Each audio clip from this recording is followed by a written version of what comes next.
Afternoon. Welcome to those of you who are here for the CiRCE Institute's College Fair, and I am Matt Bianco. I'm representing CiRCE, and we have Elliot Grosso and some folks, looks like at least one or two other people from Gutenberg College who will be joining us today to present to all of you on Gutenberg College. So for those of you who are here live, welcome. For those of you who will be listening to or watching the recording later, welcome. The theme for the week is keeping the faith in college. So I'm going to talk for the first 15 or 20 minutes or so, giving you some tips on how to keep the faith in college. And then I will hand it over to Elliot or Dr. Grosso, and he will talk to you guys about Gutenberg College and then take some questions if you have any. And then that'll be the day. It'll be about 90 minutes or so. And yeah, so thank you for joining us. So yesterday I talked about with respect, so each day I'm talking about a different tip for how to keep the faith in college. Yesterday I talked about habits. Today I want to talk about your community. And so one of the things that perhaps I didn't say yesterday that might be worth saying today is that it's not the question about keeping the faith in college is a question because because students don't. So many students go to college and don't keep the faith. So it's a very real concern, especially for parents. Like for those of you who are parents listening to this on behalf of your children, this is something that is of a concern to many of you. And if you're a student and think that you can go up to college and do whatever you want and live your life however you want, and nothing will affect you in a negative way, well, there's probably a larger reality at play there, because it does happen. It does happen quite often, too often to go ignored. And it's not always the case, although maybe the numbers are better, maybe not.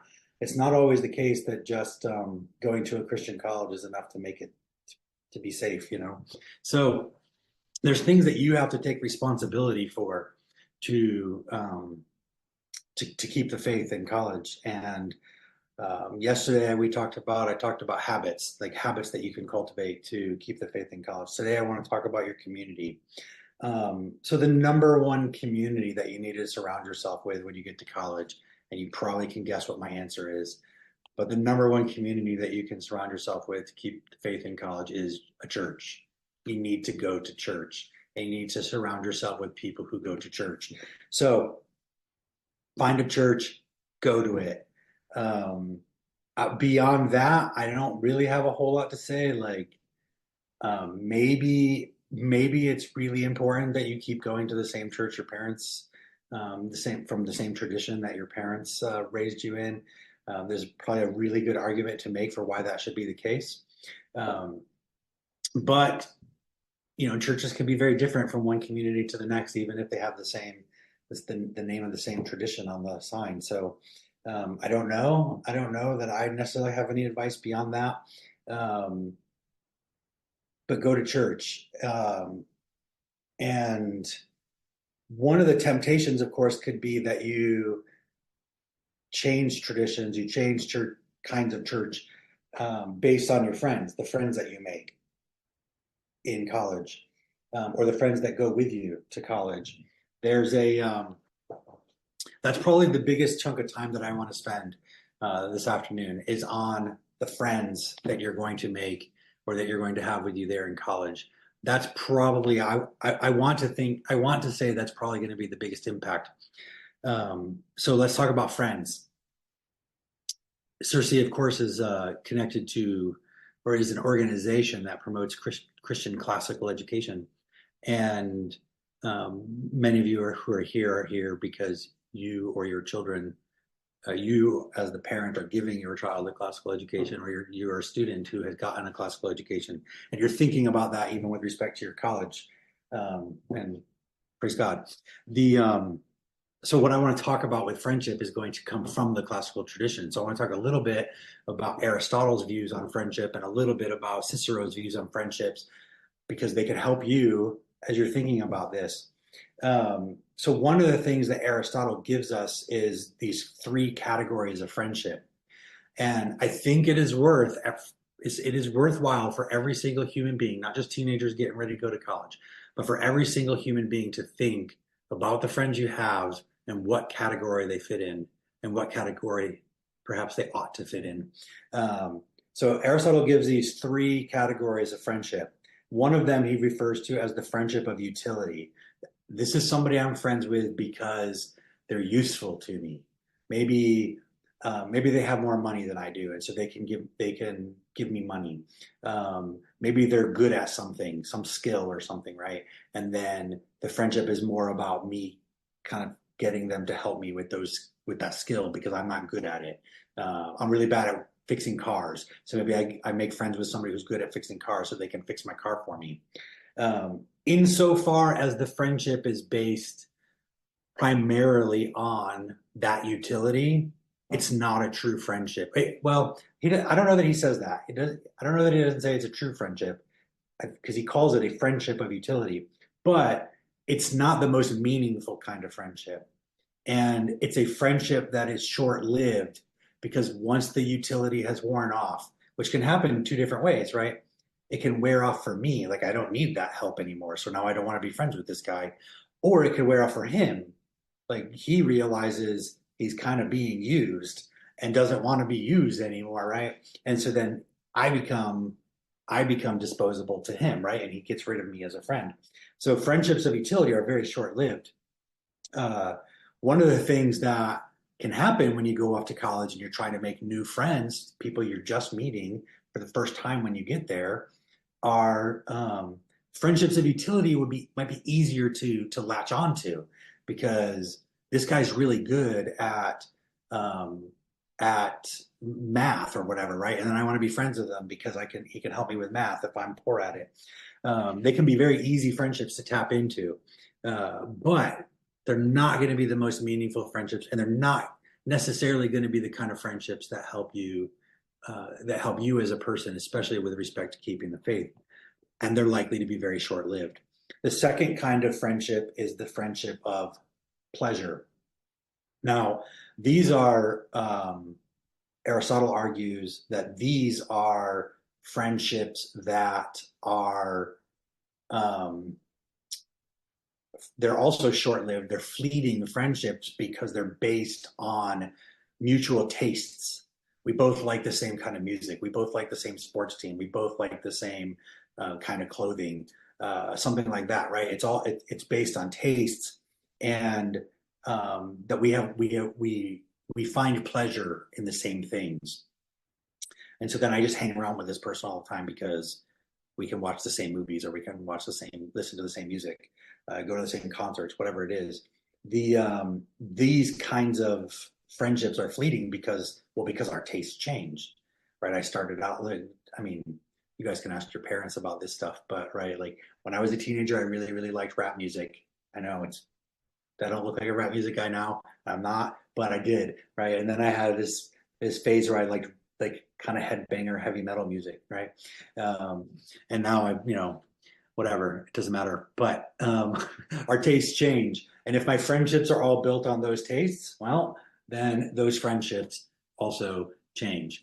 Um, and so what Aristotle recommends is that we look for this third kind of friendship, which is the best kind of friendship, the most meaningful kind of friendship, and the friendship that's going to help you be the best version of you, especially well, with respect to you, but with respect to keeping the faith in college, which is a friendship of virtue or the friendship of the good.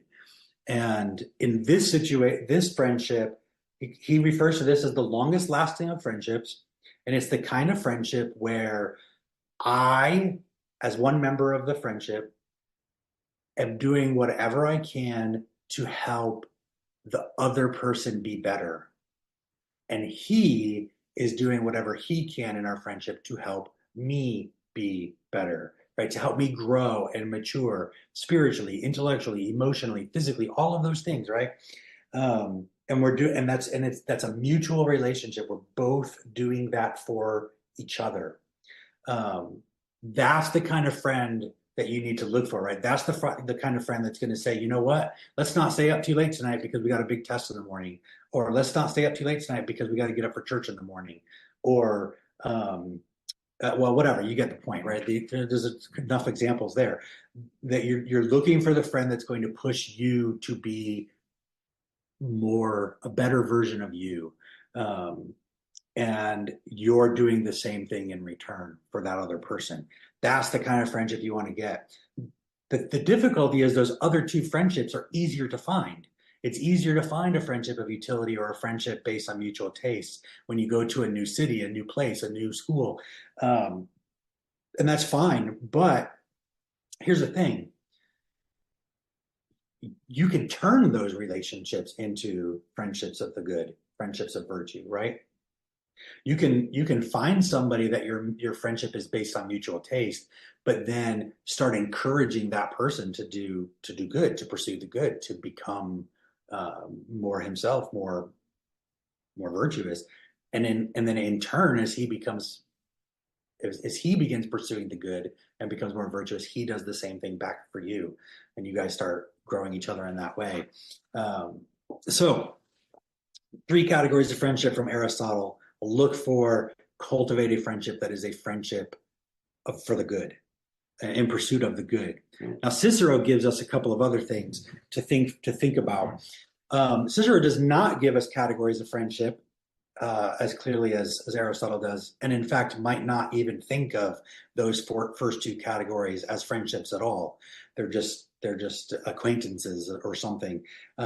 His version of friendship when it is in pursuit of the good, when it is in pursuit of virtue, and he argues that virtue itself is the only true basis for friendship. So if you're not building a friendship on virtue, in the pursuit of virtue, the mutual pursuit of virtue, then it's not a friendship at all. Um, so you want virtue to be the basis of your friendship, and then in that state of friendship based on virtue, there's a mutual respect that you have for one another.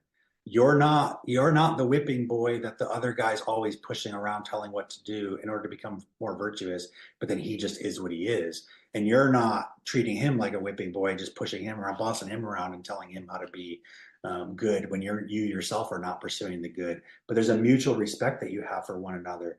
That when one of you offers the other one words of wisdom and words encouraging toward the good and toward virtue, you're both respecting those words from one another. Um, this friendship based on virtue and mutual respect is a friendship that is selfless, right? You're just as interested in looking out for his good as he is in looking out for your good, and it's honest. Now, honest honesty, it's probably obvious what that is on the face of it, hopefully. Um, but here's the thing with honesty. There's two ways of being honest. Um, there's one way in which we're honest, and it's kind of aggressive. Like, I'm going to tell you, I'm like, whatever. My friend says to me that I'm overweight. You're overweight. You need to lose weight, fatty. And there's like a whatever, like a kind of perverse joy or happiness that he gets from that, right? That's an honesty that's not the kind of honesty that Cicero is describing here, right? That's not an honesty based on mutual respect. That's an honesty based on one person kind of dominating and domineering the other person. But there's another kind of honesty that is difficult because it takes courage, but it also takes love, right?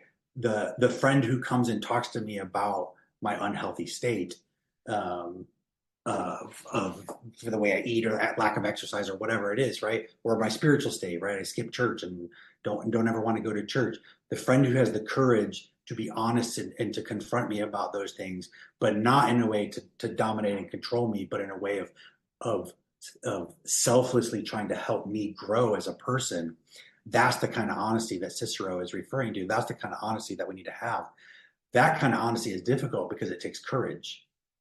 And courage is hard. I mean, just to be honest. So we need to be courageous in our honesty, but not cruel in our honesty. Um, which by which I mean cruel in the sense of trying to dominate and control the other person. A friend can be honest with me about my shortcomings, and it feels cruel to me initially, and yet afterwards I can tell that that person did it because he loved me. So I mean, I don't mean I don't mean that I perceive it as cruel, but he's actually not being cruel, if I can make that distinction. Um, it's a friendship based on virtue and mutual respect and selflessness is a friendship that's constant. It perseveres, what Cicero refers to as changing fortunes. Right, in the ancient world, fortune spun her wheel, and one minute I'm on top of the world, and the next minute I'm at the bottom of the world. Um, Dante experienced this. Boethius experienced this. Right, our fortunes change. A true friend, a friendship based on virtue and mutual respect and selflessness, is a friendship that will endure those changing fortunes. He's my friend, or I'm his friend, not just when he's in a good place or I'm in a good place, but even when we're in a bad place. And perseveres through that and endures through that. And then finally, and I think this is a very, very important point, is that even a friendship based on virtue and mutual respect and all these things has limits. You do not, friendship can never override virtue. So the friendship that is based on virtue, if that guy or you change in such a way that you start pushing for non-virtuous activities or non-virtuous ways of being in that friendship, you push the other friend gets pushed to move away from virtue, that friendship has to dissolve, that friendship has to end, or that has to be confronted and then tried to be corrected. As part of that friendship being based on virtue. But if that person turns evil in a way that no longer becomes possible, that friendship has to be dissolved. That's the limit of the friendship, Cicero says. And that's the hardest part, especially if the friendship began as a friendship based on going back to Aristotle's friendship of pleasure. If it's a friendship that began based on shared tastes in music or sports or whatever, and then we grew it into a friendship based on virtue, but then the friendship turns away from the pursuit of virtue and turns back toward the pursuit of pleasure. That it can be difficult to end that friendship because it may have been a friendship for a very long time. We may have made a lot of really, really great memories together, and yet it still has to end. There has to be limits placed on there. So, when you're going off to a new world and a new place, and you're wanting to make new friends, but you also want to continue on this path that your parents set for you. These are the kinds of things that you have to think about. And I think even every adult needs to think about what are my friendships? What kind of friendships do I have? Are these friendships of utility, friendships of pleasure, or friendships of virtue?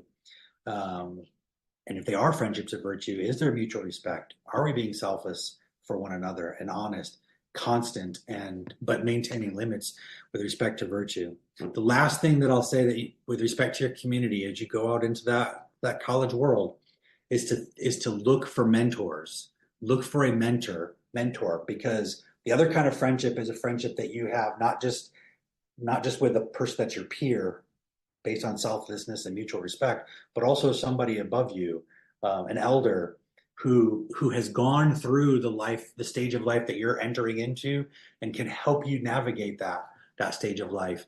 And when you're in a college and a good college like Gutenberg College, where they're reading great books, you're wrestling with really, really hard ideas, and you're reading authors that maybe are challenging. challenging because they're difficult to read, but also challenging because they're challenging your your theological positions or philosophical positions. Those um, those things can be difficult, and you're navigating them at a time in your life when there's a lot of change. Finding a mentor that can help you navigate all that, maybe one of your favorite professors or somebody, just somebody that um, somebody that demonstrates wisdom. You can see the wisdom and the virtue in this person. That's the kind of person you're looking for. Find a mentor like that, someone to help you navigate all of these new things, new places, new people, new ideas, new authors, new books, all of that stuff. So go to church, find the right kinds of friends, friends that will help you be more virtuous, and find a good mentor, a wise and virtuous person who can help you navigate the changing stage of life that you're in. That's that's my advice for today on how to keep the faith in college. Thank you for again for joining us and for hearing that. I hope it's helpful to those of you who are students listening, or to the parents, that you can help your children think about this as they prepare for college. And now I would like to welcome Dr. Elliot Grasso. I feel like I rolled my R there. I don't know what I did that for. Elliot Grasso from Gutenberg College. Welcome, Dr. Grasso. Thanks, Matt. It's great to be here. And thanks so much to the CiRCE Institute for putting on this college fair and for allowing Gutenberg College and me on their behalf to address you. So thanks so much for being here. And thanks for your wonderful words, Matt. This is incredible 20 minutes and well worth the time of any college student to meditate on what you're talking about. It's so, so important. Um, if I may, I'd like to share my screen and share a little bit about Gutenberg College, which is a project that is very near and dear to my heart. Um, I'll tell you a little bit about how the institution got started, and then how my story sort of integrates with it, and then tell you a little bit about what we study and how we think about things and the ethos and things of that sort. But Gutenberg was founded in 1994. We're celebrating our 30th anniversary this year. And it was designed based on a Francis Schaeffer L'Abri style ministry. So for those who are familiar with Schaeffer's work, he was a Presbyterian pastor, and he was really interested in how Christianity and culture interfaced. He was interested in the history of ideas. He was interested in the history of art. He was interested in how it is that we live out our lives in a world that is as complex and sometimes perilous as this one. So in the 1970s in Switzerland, he founded a place called L'Abri, which means shelter in French, and it was a place where you could come and stay. It was really the Schaeffer's house, Francis and Edith, his wife. And you would work the grounds and kind of go about your day, and there'd be meals shared together.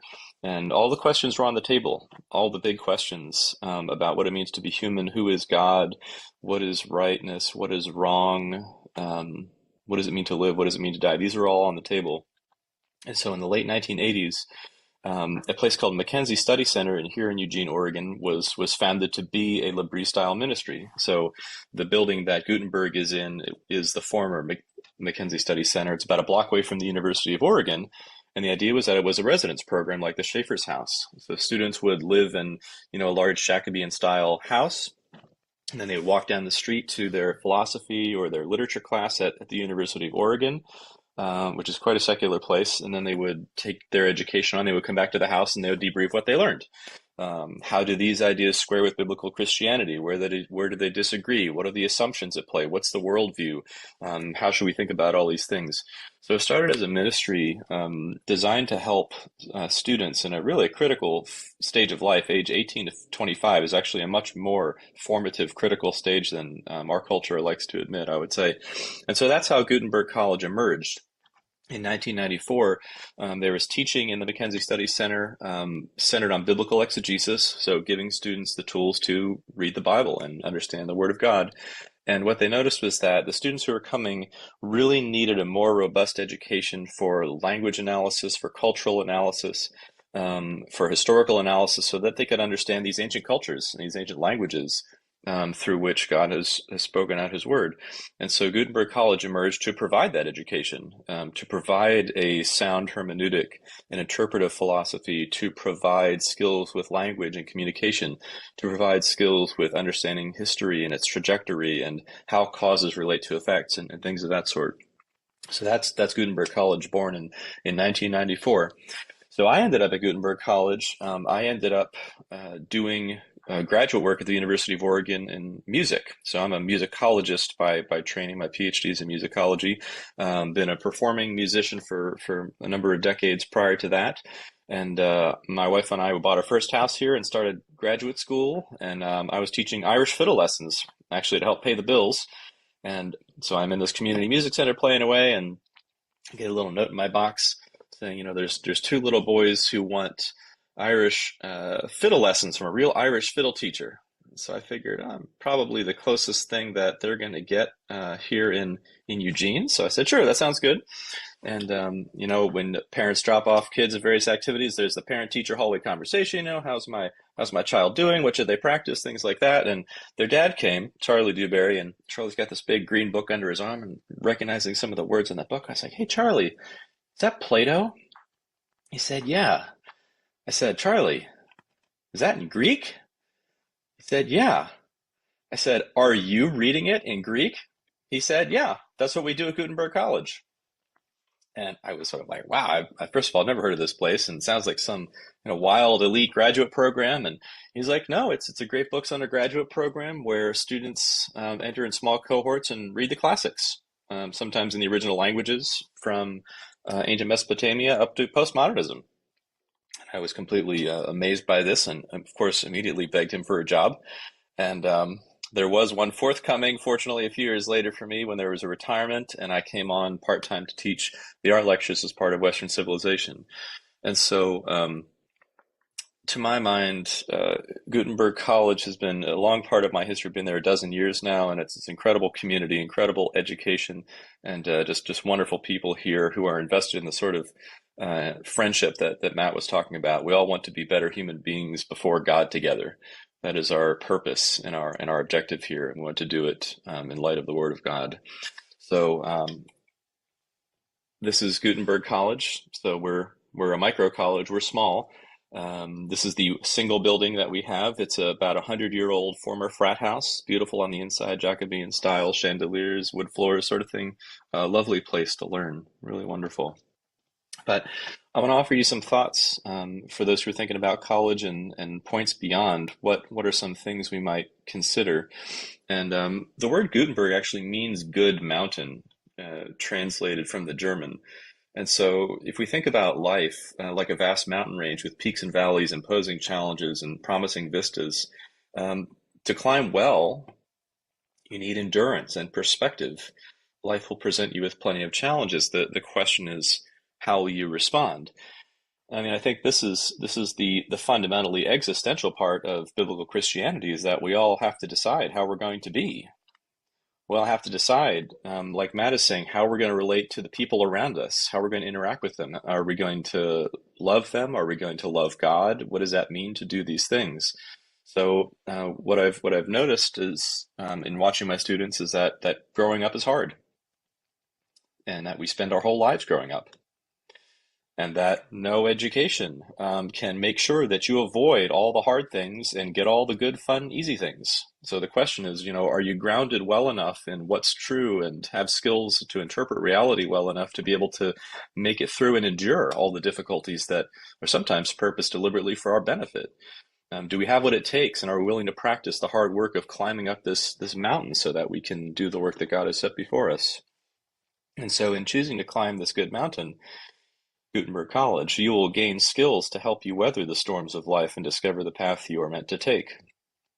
The knowledge and wisdom you pick up along the way will prepare you to faithfully pursue what is good and what is true. And I'm going to say also right at the offset that, this is the first major decision that a student and possibly their family also will ever have to make. But I hope that you'll be able to think about it without fear. That you will not be afraid of anyone but God, who is for you if you belong to Him, and that you can trust God to help guide your life in a way that He has designed it to be done in the best possible way. So just an encouragement, not to fear, not to fear the world, not to fear man. So hardship is the road, and this is the joy. This is from one of the authors that we read, Soren Kierkegaard. Kierkegaard was a 19th century Danish pastor and philosopher. And Kierkegaard is one of those figures who's often misunderstood. I think actually Francis Schaeffer may have misunderstood him. I won't get into that right now. But essentially, what Kierkegaard is interested in so much of his writing is getting us to face really the difficulty and complexity of following God, as well as the goodness of it. That life is never a choice between hard and easy. It's really only a choice between hard and good. And so to get that mindset, which is completely antithetical to what the world says, oh, just here's your short bullet list of things you can do to make short life pleasant, easy, and fun. Kierkegaard's saying that's a lot of hooey. That's not a real option. There's no option in which there's no suffering. And so the question is, how are we going to interact not just with God and our neighbor, but also with our suffering and our complexities and challenges and things like that. And so Gutenberg is a place that takes those things seriously and wants to help a student lean into what those things mean and how to practice those things. Your choices matter, and no one can make them but you. And this, I think, speaks in part to the faith question that Matt was alluding to, is that we're all solitary in a sense before God, that we have to decide how it is that we're going to live, what we're going to do with ourselves, what we're going to believe in, and why. Your life will be defined by the choices you make. A good life is defined by good choices, and good choices are guided by good sources. Though many of the great books hold compelling ideas for how to live, we at Gutenberg believe that the best source for navigating life is the Bible. Though pursuing truth is a deeply personal, subjective process that takes time and careful thought, we are confident that objective truth exists, can be known, and is rooted in the nature of God and His creation. So, this is one of the complexities that we as human beings face, is that we're limited. We sleep a quarter of the day. Our experience is discontinuous. So what we have, our experience of the world, it's personal. It's how we come to know things. And it takes a lot of energy, a lot of mental work to put the pieces together to see, like, okay, what's the picture of reality that is really there for me to interact with? But the tricky part is that that's interpretive work, and interpretation is a skill that takes a tremendous amount of practice. If you look out at, say, the social landscape or the political landscape, you'll notice that people have wildly different interpretations based on what's going on, what's right, what's true, and how they make those decisions. And so at Gutenberg, what we want to do is help students see, like, what are the rules and assumptions and pieces by which someone forms their experience into a picture of reality? How is a worldview formed? So we want to help them to ask those questions and get depth on those things. So we're very much ones who believe that there is truth and that truth is knowable, and also that coming to understand it is incredibly complex, not only because we're limited, but also because we're sinners. And there's a point at which we don't want to do what God wants us to do. We don't want to know the truth if it makes our lives harder sometimes. And so we live in denial of truths. I think that's the complexity of being a sinner. So we simply point at that for what it is and say, yeah, that's a real challenge. We need to take that challenge seriously and confront it. So there are a number of student testimonials here that I'll share with you. This is one of my recent seniors who graduated, Rihanna, and I'll let her talk to you a little bit about what she was up to at Gutenberg. I knew that I was coming to Gutenberg for years before I came, and the thing that swayed me to make the initial decision and to keep with it as I investigated other colleges was that I realized that Gutenberg was so personal that even if my professors or tutors weren't the most famous people in the world, they're the people who would stick with me by every question I asked and would help me to find the answers that an ordinary professor just wouldn't have time for. Also, coming to visit Gutenberg, I noticed that the faculty were just the sort of people that I wanted to be, and I realized that if I had one-on-one experiences with them that I would gradually learn to be like them a little bit more. And I wanted to have a good life, and I wanted to do what God intended for me to do. And the people that I saw when I came were doing exactly that. So I figured that there's no one better to tutor me in how to do that than somebody who's already doing it. So I'm fortunate to be a part of these students' lives, and Gutenberg is very small. The faculty-student ratio is about 4 to 1. And it's the kind of a program that really leans heavily on apprenticeship, in the sense that it's impossible to get lost. Everybody knows everybody by first names. I know my students' families and their siblings and things of this sort. And so it just helps to sort of create a whole community experience for students in which to learn and to grow as they become adults. So our president, Chris Swanson, has this to say. He says, undertaking the journey is ultimately in your best interest, for it is the only way you can make your life and your faith your own. And I think this is one of the difficult things. I'm a father. I have 3 children. My oldest is 14, 18 wonderful years of marriage. And my children are going to think and say things that I am not in control of.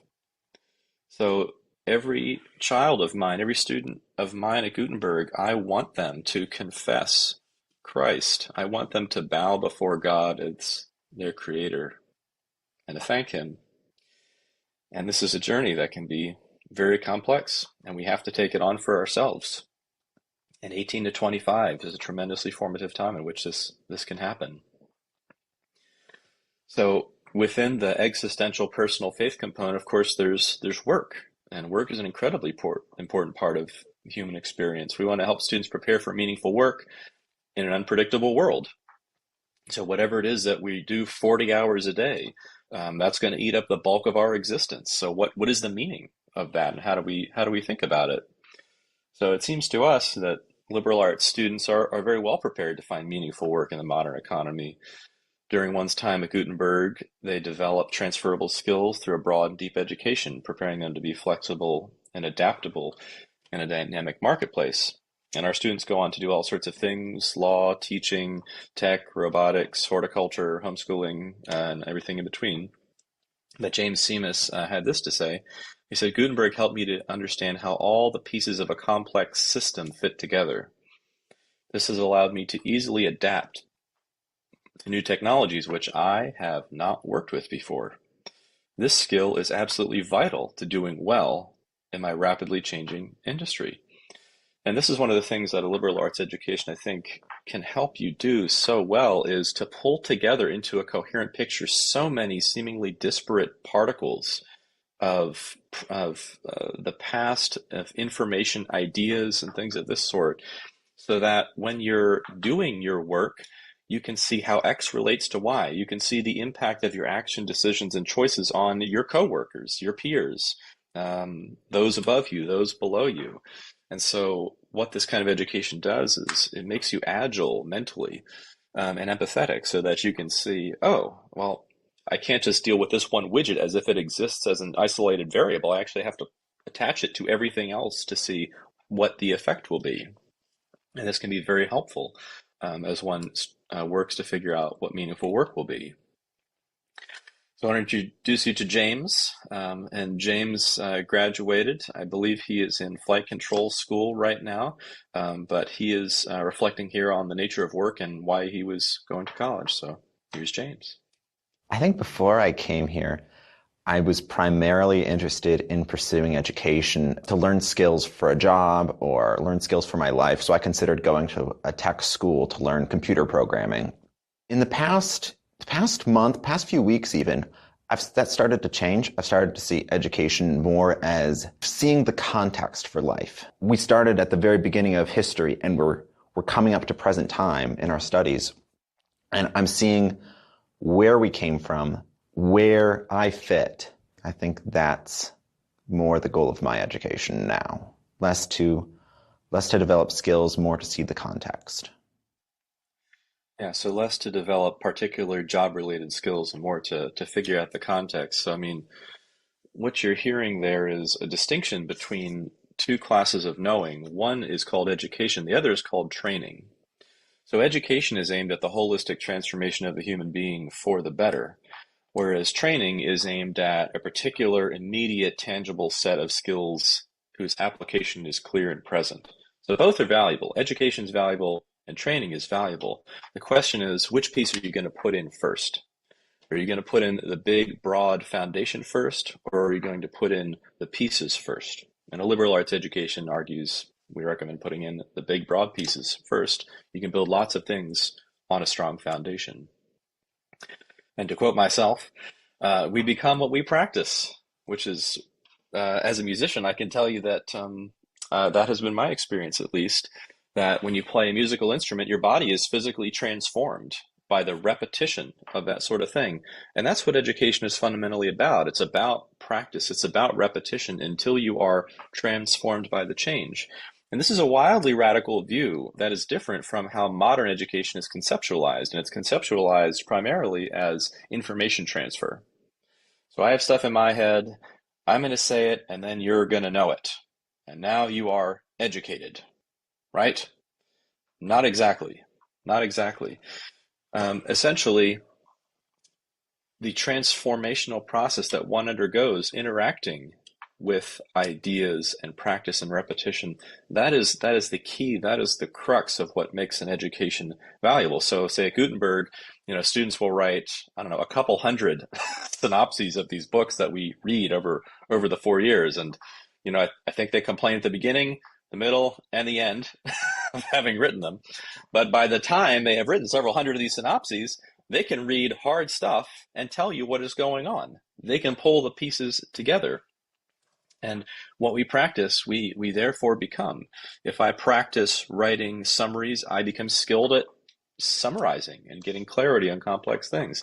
Just like if I practice kindness, I can become kind. Or if I practice love, I can become loving. So it's about this. It's not about handing off chunks of info. It's about this holistic, integrated approach to dealing with all sorts of things. So in the pursuit of meaningful work and a meaningful life, at Gutenberg, you'll need to develop tools to help you do well what matters most. And these tools are skills, sound interpretation, clear thinking, careful listening, coherent written and verbal communication, respectful engagement with contrasting opinions. As Matt alluded to, it's a big, wild, woolly world, and turns out not everyone agrees with me. So how is it I'm going to interact with friends and colleagues and coworkers who I'm supposed to love, right? If who's my neighbor? Everyone's my neighbor. And that enemy is a species of neighbor. And so if enemy is at all based on disagreeing with someone else about something, who knows what, I need to figure out how to be able to listen respectfully, thoughtfully. I don't have to agree if it's not true or good for me, but it is on me to care. And of course, life is a lot harder if you care, but we already knew that going in. So these are some of the critical tools that students develop. One of our former grads, Chris Stoller, he says, I rely each day on the worldview my tutors helped shape as I write press releases, work on novels, or prepare for sermons. But most importantly, the tutors at that small brick building on University Street taught me the value of inwardness. I have learned how to remain existentially committed to the truth amid a culture that so often prefers lies and fake news. That's why I will always be grateful to Gutenberg. So I'll say that these sorts of tools, they're the sorts of things that are as permanent as they are intangible. These reps that students do, developing these skills, you can't see them. They're not something that you could hand off to someone or open a toolbox and say, hey, look at all this fancy stuff that I got. What you get is a different way of seeing the world, a clear, grounded, level-headed, sound way of looking at what's going on and being able to interact with your thoughts and share them with other people in a way that is incredibly helpful for work and, of course, relationships as well. And so we do want to help students find work that matters. The skills you practice daily at Gutenberg will prepare you to thrive in a variety of industries. So Gutenberg students go on to really wonderful graduate programs in all sorts of areas. Law, education, health sciences, art, music, theology, counseling, and other things as well. So our career development program helps students identify and pursue their next steps as they enter the marketplace. Casey Macenti, a current an alumna, says, "I could not do my current job without Gutenberg. My role is entirely built on critical thinking. One must be able to review company issues, build a clear strategy solution, and then execute it thoroughly. Not a day goes by that I'm not grateful for my education." And so Casey's story is quite interesting. She began as one who installs cell towers, basically, very much hands-on technical sort of work, but she was so exceptional at seeing connections and communicating about complexity. She could get a bunch of specialists in the room who can't talk to each other because they have their own universes of jargon and say, okay, what is everybody saying and what are we trying to do? And she could facilitate communication in a critical but rare way because she had spent time reading these old books that are full of wildly divergent worldviews from our current modern materialist secularist perspective. So it was in the practice of transitioning between your polytheists and your monotheists, between your ancients and your moderns, between your Christians and your atheists, that she could say, "Oh, this is what we're trying to talk about. We're trying to explain ourselves to each other." So this kind of practice is there's no short, fast way to do it. I mean, it takes 4 years. But students graduate with these incredible skills in these important areas that they take all over with them. And so this kind of approach to education, liberal arts education, my question has always been, and so my bachelor's and master's degrees are also in music, which is arguably a highly specialized sort of thing. I mean, you commit your body to playing music the way an Olympic athlete commits to swimming or doing gymnastics or something. The question I've always had is sort of how early is too early to specialize? And I know there are varying schools of thoughts about this.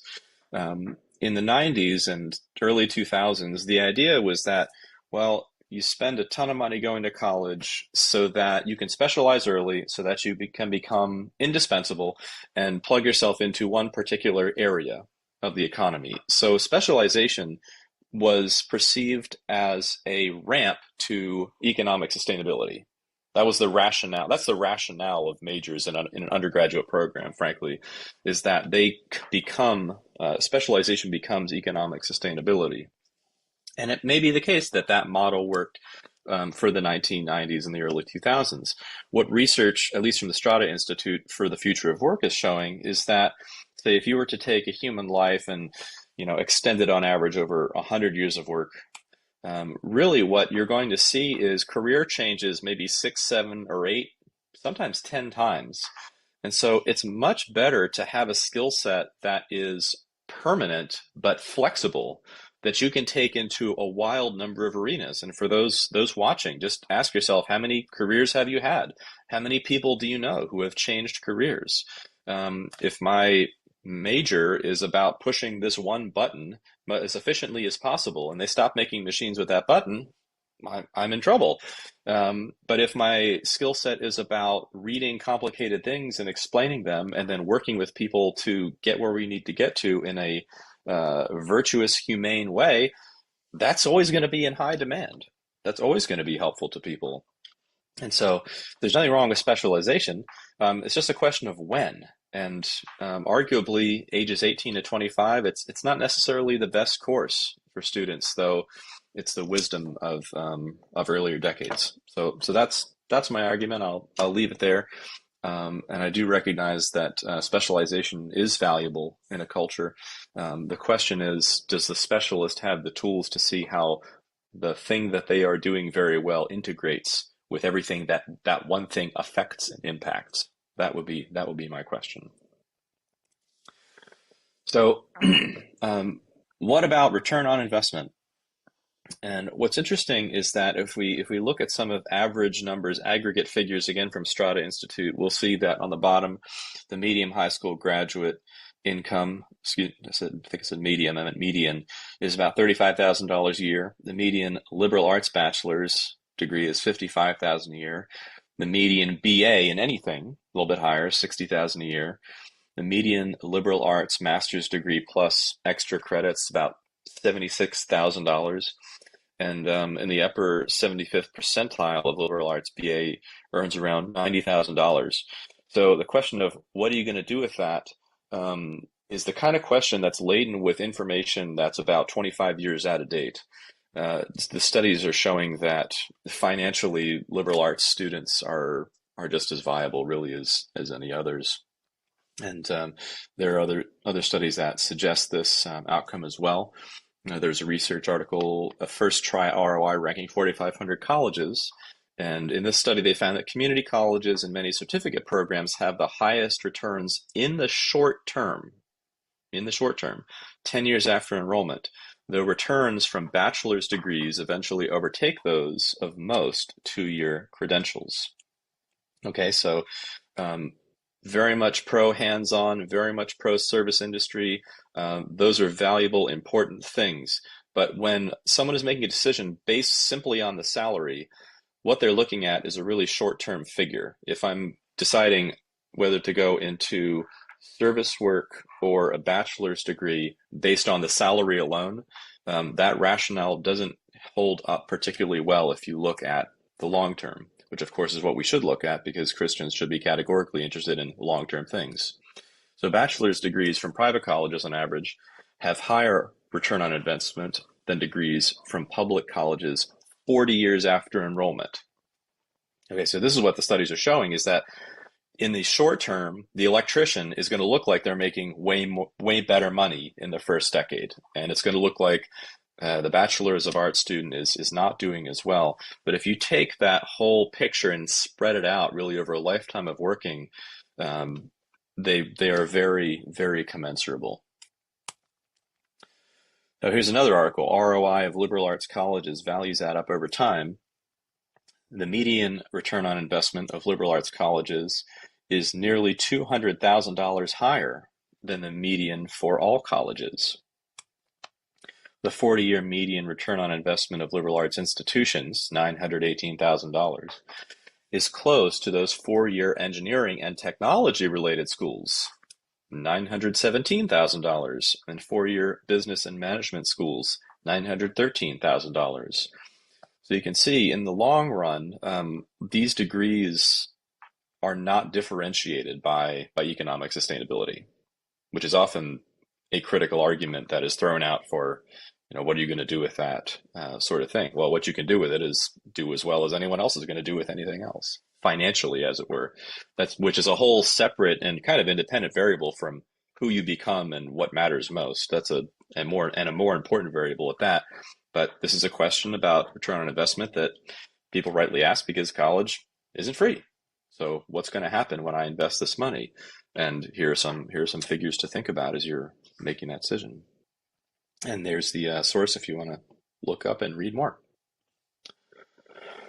And so this brings us kind of back to the existential piece. One of our grads, Ian Hughes, I have been given not just in education, but a lesson in how to approach the world without losing myself. And this is one of the things that always strikes me when I read, the last words of people like Steve Jobs, where they're kind of looking back over their whole life and having major regrets for how they lived and how they treated people because they kind of went for fast and lucrative. And then when they're on their deathbed and there's no amount of money or wealth or power that can save you from dying, as it can save nobody, the question is, well, what did all that mean? I mean, better to figure out the value of deciding earlier rather than at the very last minute. To live a life well lived could start as early as one wants to commit to figuring it out. And I think this is what Ian Hughes is talking about here, is that the world is set on consuming us. The world is set on using us up and spitting us out. We don't matter to the world, though we matter to God. And so how is it that we're going to interact with the world, and what kind of education can help us practice in a good way to be prepared to confront that?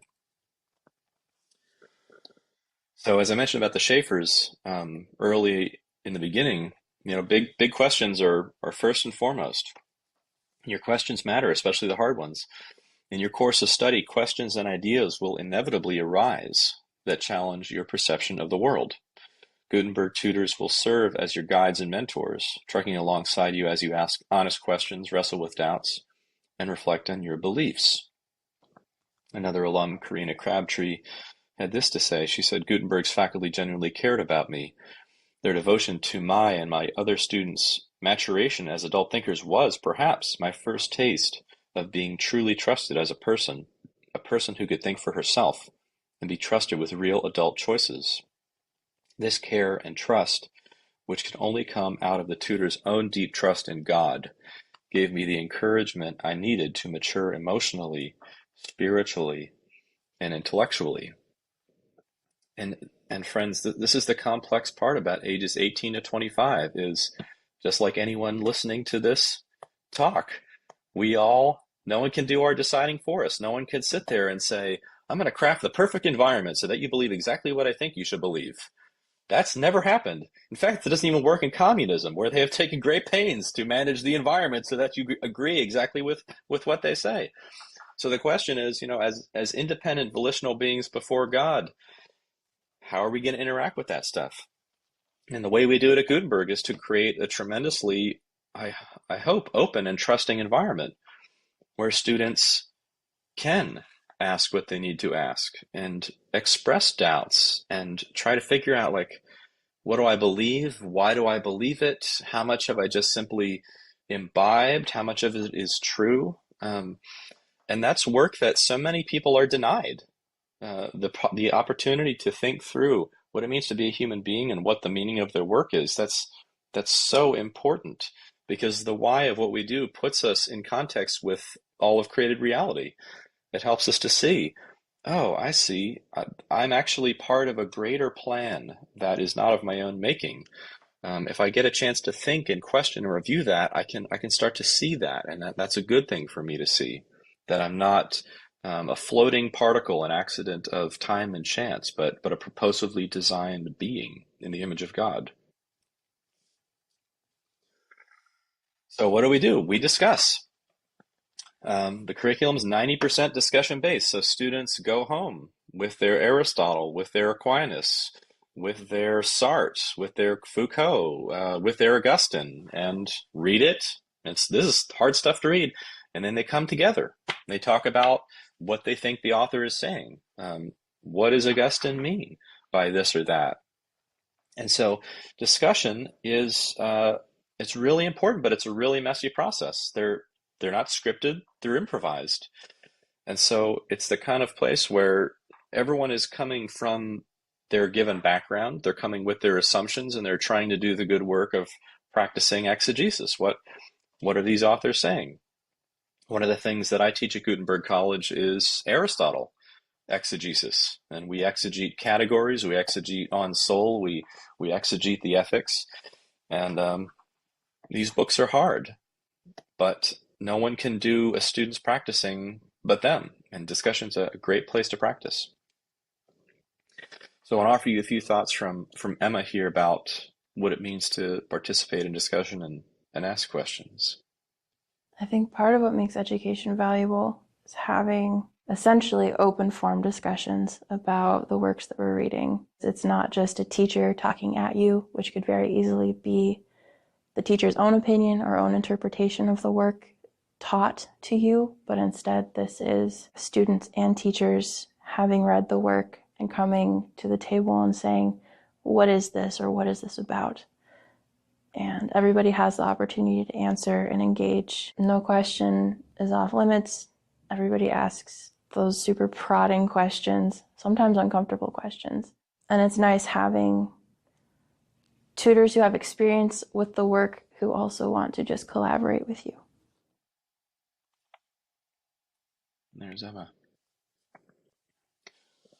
So I've been saying things of this sort, worth saying again. I think that there's meaning in the journey, that Gutenberg is not about the mind, but rather it's about the soul. Thus, education is a springboard to life, and Gutenberg seems to embrace this truth with unique force. This is another one of our alumni. So your career is only one aspect of a life well lived. It's an important one, but it's not the only one. And I say that in response to a culture that has sort of has reduced education to mere job training.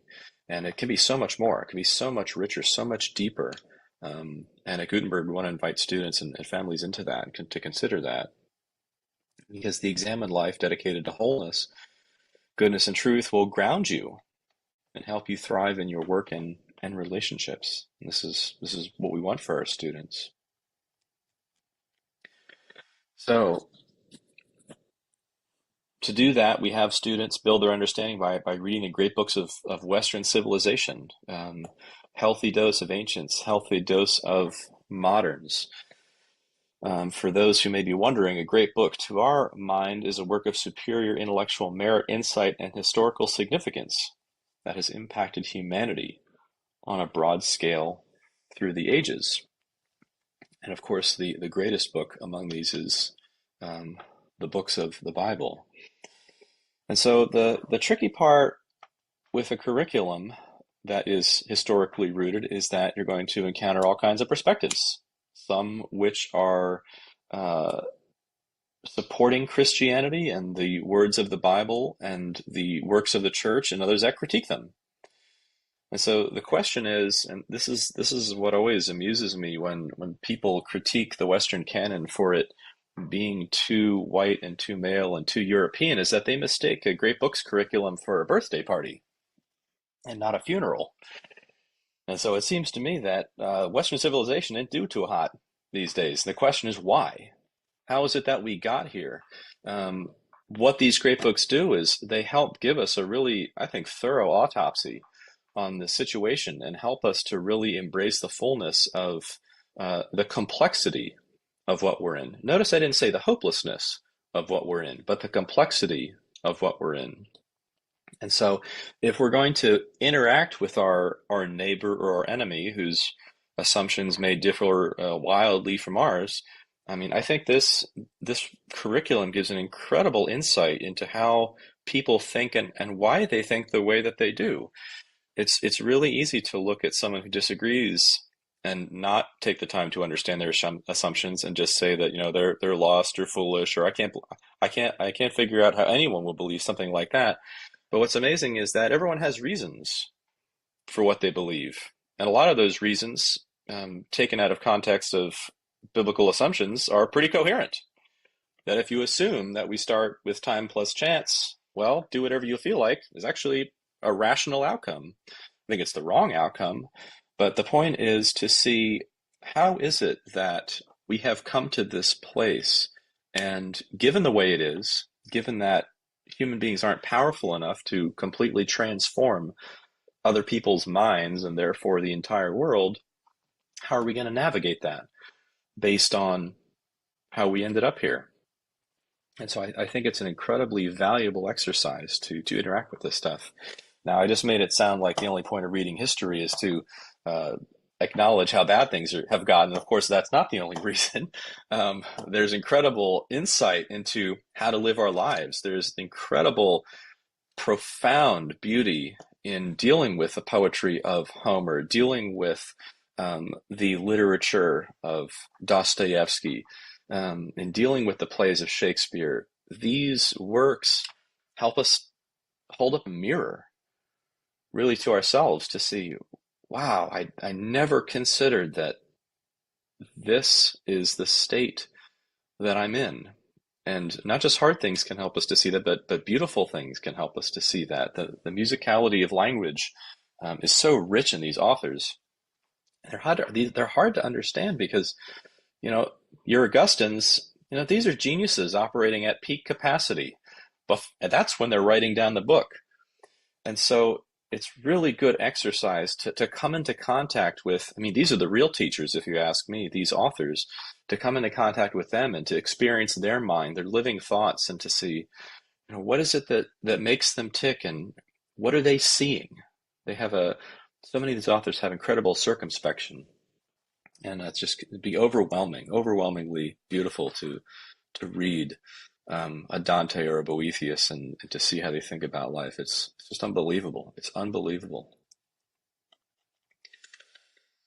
And so when it comes to discussing, got differing viewpoints. At Gutenberg, Jen Gable says, I had to learn to discuss ideas with people whose backgrounds and opinions varied, often bluntly from mine.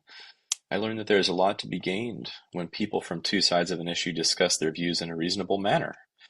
The goal of genuine discussion is to gain understanding, not to be the loudest arguer with the best points. And there's so many instances where, as a discussion leader, I'm walking out of a room having heard a student's perspective that I've never heard before. That's totally like, wow, that's a really amazing insight. How are you thinking about that? So it's a great training for students to interact with each other and learn to have these complex discussions. Here's a little bit more from a recent graduate In a comment. world where we are becoming more and more polarized, where discourse is no longer about like trying to learn from the other person, it's about proving how the other person is an idiot and absolutely wrong. Gutenberg provides an amazing space for you to learn to actually listen to your neighbor and learn how to love people by listening to them, and not then in a way where you have no convictions or don't have things that you think are true, but in a way where your convictions are deepened because you've engaged with the other side and you're able to engage well in defending your position, but also understanding the other position. Okay. So in some summary form, the course load at Gutenberg looks like this. We offer one degree, and that's a Bachelor of Arts in liberal arts. All courses are required. So there aren't professional electives and there are not general education credits. Everything's required. In the first year, students study Western civilization, microexegesis, art, science, classical Greek, and ancient mathematics and writing. The second year is much the same. And between the second and third year, there's a qualifying exam. So students take a battery of 6 hours worth of solo oral exams before a panel of faculty where we ask them all kinds of questions about things that they have learned and studied, and really giving them an opportunity to pull the pieces together about how, say, the philosophy of science relates to, Western civilization. And when they pass all those exams, called the 2-year exams, we throw a big party for them, and the beginning of the third year, and then they're ready for more learning and more thinking about the classics and microexegesis and contemporary issues. The first 2 years they do classical Greek. Classical Greek is to biblical Greek as, say, Shakespearean English is to modern vernacular. So it's more complex. It's more subtle in a lot of ways, and so Greek is a really important language, not just for the Bible, but for philosophy as well. And then the second 2 years, they study German, more as a spoken conversational language. And so microexegesis, for those who don't know, that just means the close reading of difficult texts. So on Tuesday morning, the first week of October, I'll be sitting with my students, and they'll all have their Aristotle open to page 1, sentence 1, and we'll go around reading one paragraph at a time. And students will attempt to interpret what it is they think Aristotle is doing, and when they're done with their interpretation, other students will chime in and say, "Oh, did you notice this piece?" or "What about that? I'm not sure what's going on there." And it's a discussion sort of thing. And it's all capped off with a senior thesis in which students compare 2 authors on one major question. And so the idea of the curriculum is really to present something that's fully integrated. So I know that we often think of them as subjects, and I think that's a fine way to think about it. But really, this is the kind of the philosophical bedrock of why we're teaching these things and why we think they're valuable. Microexegesis are interpretational skills, which we use constantly in life. Science is really about what we know and how we know it. Mathematics is about the nature of truth. What kind of thing is it? When it comes to art, we're getting practice in observing, generating, and manipulating patterns. With writing, we're talking about clear communication of complex ideas.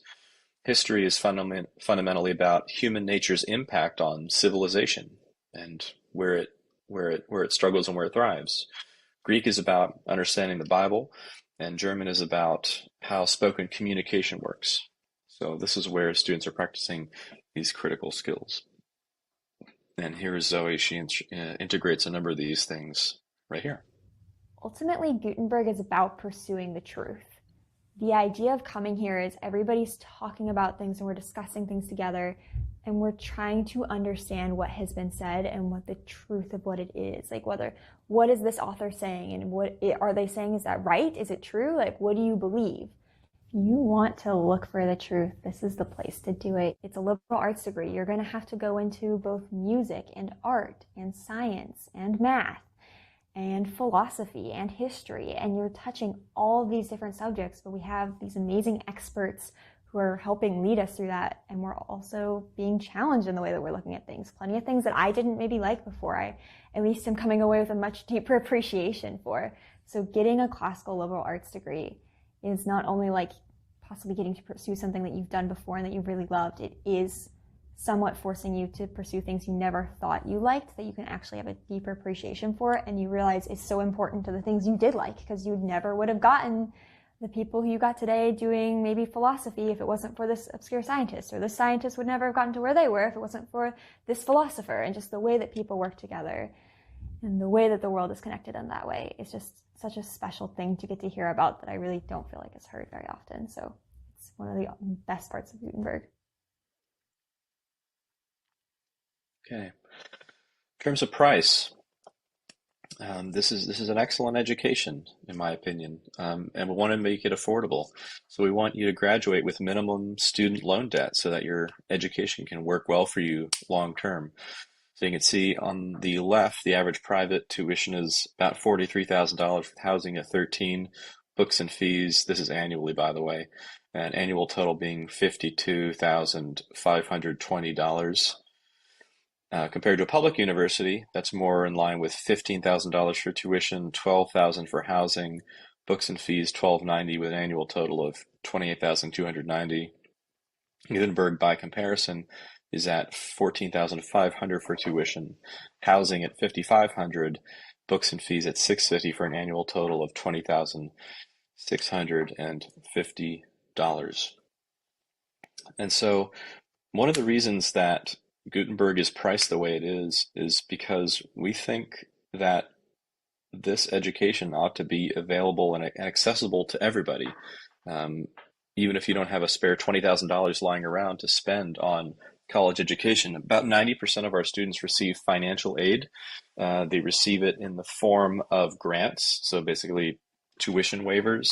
And this is a very humane process. It's a dialogue with the family and the committee that does financial aid. It's not a machine that sort of spits out, some unrealistic number that no one could ever pay and then charge a ridiculous interest rate on whatever you have to take out in a loan. So any loans that a student might need to take would be taken out from Gutenberg, and they would be interest free as well. So usually interest payments for students are, they have 6 months after they graduate to start paying things back, and usually it's a monthly payment of $100 to $150. So we do want students to succeed financially. We want them to succeed in their work. And most importantly, we want them to be transformed by this education for the better. So that's why we want it to make to be accessible in this way. And as I mentioned at the beginning, Gutenberg is small, and we think small is beautiful. Gutenberg College is excellent academically, but even better personally. This is the best place I could have been. Gutenberg continues to facilitate my healing. One of the ways it does this is through the atmosphere of the house, creating a space for individual reflection, as well as a strong community to return to when I am ready. It's from Emily Dunnan, who is an assisting managing editor at Whitfinstock Publishers. So we're more than a college, we're a community. We learn, work, dine, play together. Gutenberg is a place where you can be known by your classmates and teachers, and where you can know them as well. So it's very much a holistic sort of experience for students. It's very much a residence community in which people can know and be known. And so here's a little bit from Dane talking about his experience with the community. There's a big piece of Gutenberg that's the community. You spend every night at dinner with all your classmates. You get to eat dinner together. And so it's just an amazing place. I mean, just a couple nights ago, we had a big bonfire together for one of our classmates, who's also a housemate's birthday. And everybody, even some alum came. They pulled out the fiddles and they pulled out a guitar and they started singing. And it was just it was a great night. Building friendships with some of your best friends, hopefully for life. And that's the third kind of friend, the best kind, according to Aristotle. So, what's life in the Pacific Northwest? I'm an East Coaster myself, born and raised in Baltimore, and I remember the first time I stepped off the plane in Portland. This was 20 years ago or so. It's just absolutely gorgeous out here. Humongous mountains, rugged coastline, here in Oregon's beautiful Willamette Valley. With its proximity to the Pacific coast, the Cascade Mountains, old growth forests, and clear lakes, Gutenberg is perfectly placed for you to camp, hike, fish, canoe, and of course read thousands and thousands and thousands of pages of books. Our city has many excellent local restaurants and coffee houses, as well as a lively arts community. From the Oregon Bach Festival to the Olympic track and field trials, there's always something going on in Eugene for you to explore and to enjoy. And there are also opportunities to audit classes at nearby universities. So Gutenberg students, for example, if you're a musician, you can audition for the orchestra that's just a few dozen yards across the street at the University of Oregon. There's theater productions that students can participate in, and many other things as well. So Eugene's an interesting place. It's a strange place at times. Lots of hippies, for sure. But amidst all of that, there's incredible richness that students can participate in with museums and symphony, opera, ballet, and things like that. And so, I mean, I have always felt that Gutenberg is really important for where it is, especially to be in a place where the surrounding community thinks very, very differently about life and reality than we think. I think it is a benefit to our students to be able to interact with communities that are wildly different from the one that we foster in the house, so that they can learn what it means to mature in a world that is very complicated and worth loving anyway. So, if you're thinking about college and curious to know more about Gutenberg, we'd love to talk to you. You can reach me directly. My contact is on the next slide, but feel free to call our office. Phone number and email is here. We have a preview days event that'll have a QR code for on the next slide, and we're taking applications for 2025. The early application deadline is December 1st. That's $1,000 off with the early confirmation grant. The regular application deadline is March 1st, and the late application deadline is August 1st. So we invite you to come check it out, learn more, and we'd love to interact with you if you're interested. And so I'll close here with a quote from Chris, our president. He says, "Climbing mountains is hard, but doing so builds strength and gives a clear view to the paths ahead. Obtaining a Gutenberg College degree is hard. It takes fortitude. It takes humility and a willingness to learn. It takes long nights, doubts, fears, tears, and laughter. Lots of that. But most of all, it takes desire to climb the mountain. We're here to help you in the good climb." And so if you're curious to see campus, see the house, we're having a fall preview days, October 18th and 19th. This is a really fun event where students come from all over. They have a day of class and they stay overnight in the house and get to experience the residence program, meals together. Then there's Saturdays. Sometimes there are outings to Skinner's Butte or one of the beautiful natural sites that's near the college. And it's a great place to hang out, meet the community, and see what life in the day of a Gutenberg student is like. And if you're interested in hearing more about from Gutenberg, if you scan the QR code, you can join our email list and learn more about other kinds of events, webinars, and free publications. We put on an education conference once a year called the Art of Learning Conference. This is in August, and we had the fabulous Andrea Lipinski from CiRCE come and give a talk, and she was wonderful.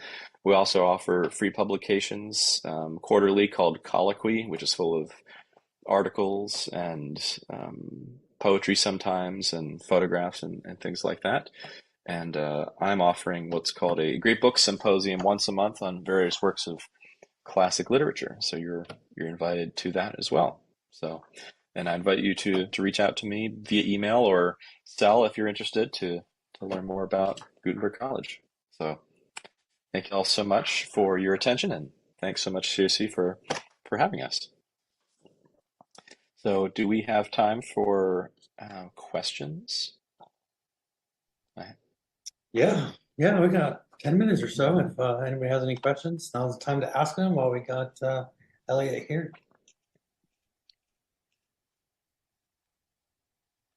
Is Pam here just spying on you?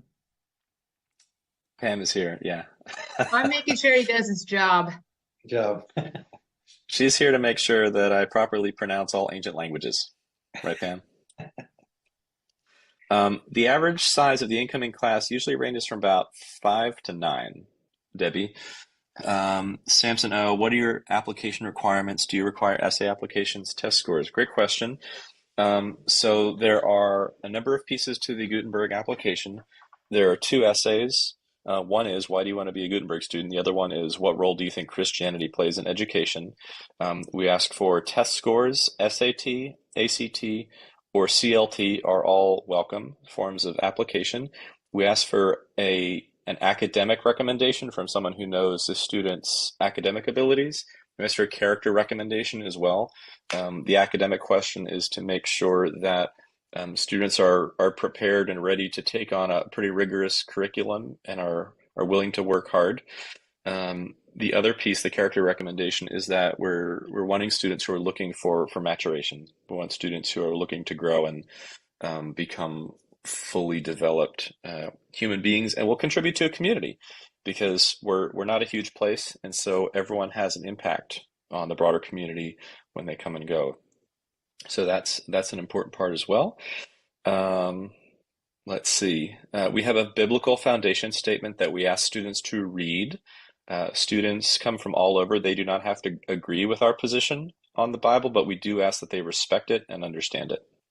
So we ask that they be respectful of our position. So they sign that saying, yes, I have read the biblical foundation statement. Let's see. And that's the nuts and bolts of it. Good question, Samson. Thank you for your question. Debbie says, what supports do you have in place for language Greek for students who are dyslexic? That's a great question, Debbie. A number of tutors are Greek readers, and so there's time outside of class where the student can meet with the teacher and work with things like that. We've had lots of students who have varying degrees of challenges with reading, and so we're happy to do as much as we can to support a student in their learning of languages. So that's what we have in place. Thanks for your question.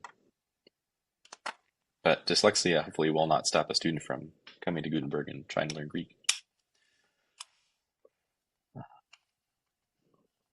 Pam says, I have personally seen the dedication of the faculty. Thank you, Pam.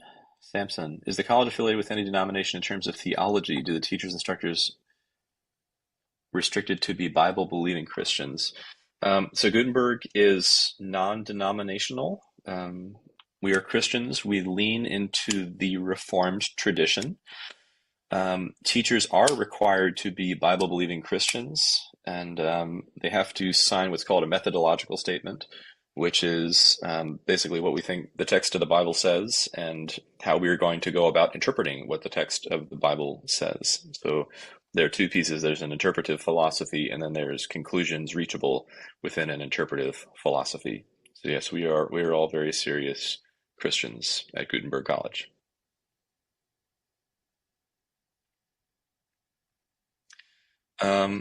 It really changes year to year, Samson.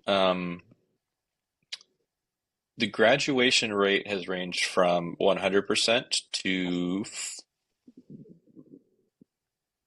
30%. But that is not usually due to the difficulty of the program. Oftentimes, so classes being the size that they are, 5 to 9 or 10 students, students have family emergencies, or they discover medical conditions that they didn't know they have, or various things of this sort. Usually no one throws down their hands and says, and maybe this isn't what you're thinking, but just in case it is, hardly anyone says, this is just too hard and I give up and forget about it. Nobody helped me, so I'm going to walk off. Usually that's not the case. What is behind your question about graduation rate, Samson? If I may, maybe I can answer it even better if I know what you're after.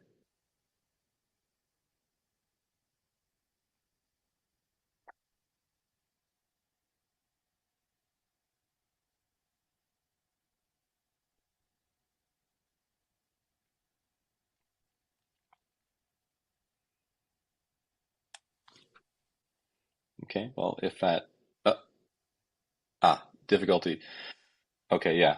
No, we love our students so much, Samson. We really bend over backwards and work really hard to make sure that they can get the help that they need. Yeah. Great question. Great question. It's really more important to us that students are willing to work hard and make progress than that they're, AAA plus superstars academically. It's not for just the intellectually brilliant. It's for the ones who want to work hard. And that might seem like a strange distinction, but that's what our interest is. So, yeah. Debbie, what is the student population? I may have missed the answer. We currently have 20 students, and we are looking to grow to 50 at the moment. Does that mean this incoming class could be much bigger than normal if there were enough applicants? Like you would accept 15 or 20? Yep. Yeah. Yeah, the size question is an interesting one. We definitely want to keep it relational. We'd rather rule by relationship than by policy. So we've never been big enough to have to say, here's where the community is too big now. We're falling apart. We've never hit that point, but we would want to do something shy of that point, I think, ideally. So yeah, if anyone knows 13 students who want to enroll for 2024, they're invited.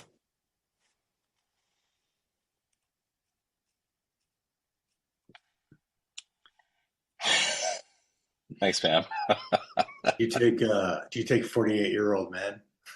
Kind of. Yeah, we've taken 65-year-old men. Really? Yeah. Oh, That's yeah. awesome. Yeah, a guy named Dan. He was a civil engineer. Yeah, he did the whole 4-year program. Did great. It's pretty awesome. So, yep. To convince my wife to move to Oregon. It's fine.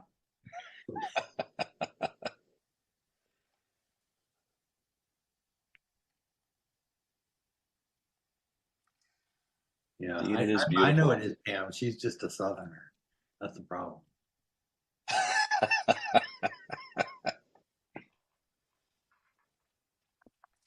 I know the first time I saw an old growth forest I touched a tree that was 4,000 years old. That was pretty wild. Yeah. I got to tell you, it's just yeah, it's an incredibly beautiful place. Incredibly beautiful place.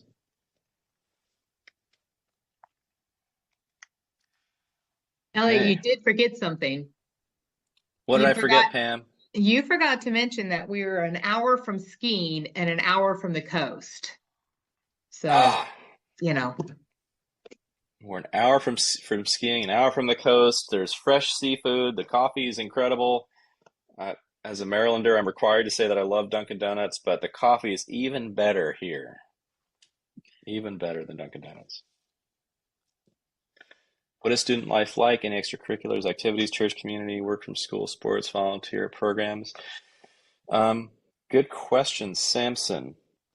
So students get up to a number of things. They'll go off on the weekends doing outdoorsy kind of stuff. Some of them are involved in music. Some of them are involved in theater. Many of the students are parts of church communities, various sorts from all over, kind of like Matt was talking about. They'll join a church that is shares a tradition or denomination. Number of students work. Classes. There's no class at Gutenberg on Thursday, Saturday, or Sunday, so students can usually do like 10-ish hours a week of work to help pay for things as needed. There are no organized curricular sports at Gutenberg College. We will sometimes organize volunteer programs for students to go out to the mission or things of that sort. But yeah, we definitely encourage students. So Gutenberg is like kind of like right in the city of Eugene, so it's easy to walk, bike, bus to all kinds of things. So they get out to do pottery classes at the U of O, all kinds of stuff. So yeah, there's plenty to do. All right. Well, that was excellent. Thank you, Elliot, for the presentation and the beautiful pictures. I just, I'll just throw out there to the people listening that I've known Elliot for a few years now, going back. Usually we see each other at the CiRCE conferences or in other events throughout the course of the year, and I always have pretty amazing conversations with this guy. So if he does anything with the students like he does with me, then he's going to help them to think through what they're reading and the idea that they're thinking about, and in all the right ways and all the good and the best ways. So I've had some good experiences with him, and I imagine the students do as well, which I think you see in the presentation there, just the quotations and the video clips, right? They're learning something special at Gutenberg College. So thank you guys for joining us. Who are here to learn about colleges. Elliot and Pam for presenting on Gutenberg and giving us a little picture of what that would be like. Hopefully somebody will at least come out there for your what do you call it, the visitation Preview days. Preview days, yeah. Yeah. I imagine that if somebody goes to a preview day, that it probably sells it. Just to get it does. That place. So. Oh yeah. So we sell a lot of parents on preview days, is what we do.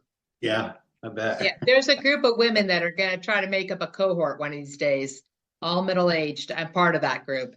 Yeah. Amazing. Well, thank you, Elliot, Pam. Thank you, Gutenberg College, for being here and sharing with our community, and hopefully they'll some students will see something that they didn't know was out there. So, thanks. Yeah, you're welcome. Thank you, Matt. Thanks for having us. All right. Have a good evening. See you later.